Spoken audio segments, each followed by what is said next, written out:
Welcome to NRK narrates. మీ అందరికీ స్వాతంత్ర దినోత్సవ శుభాకాంక్షలు తెలియజేస్తున్నాను. దాదాపు 200 సంవత్సరాల పాటు బ్రిటిష్ వారు మన దేశాన్ని పరిపాలించి మనల్ని బానిసలుగా చూశారు. బానిస సంఖ్యలను మనం బ్రతికాం. అతివాదులుగా, కొంతమంది మితవాదులుగా ఉండి స్వాతంత్ర పోరాటం చేశారు.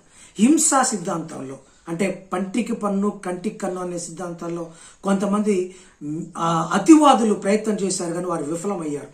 మితవాదులు అలాగే అంటే మహాత్మా గాంధీ, జవహర్ లాల్ నెహ్రూ, లాల్ బహదూర్ శాస్త్రి, వల్లభాయ్ పటేల్ ఇటువంటి వారు మితవాదులుగా ఉండి స్వాతంత్రాన్ని సిద్ధించారు. అహింసా సిద్ధాంతం, ఒక చెంప కొడితే మరొక చెంప చూపించమని శాంతి మంత్రంతో మహాత్మా గాంధీ గారు స్వాతంత్రాన్ని సిద్ధించారు.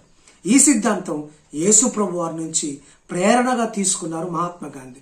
మత్తయి సువార్తలో కొండ మీద ప్రసంగంలో ఒక చెంప కొడితే మరొక చెంప చూపించమనే సిద్ధాంతమే గాంధీ గారి సిద్ధాంతం.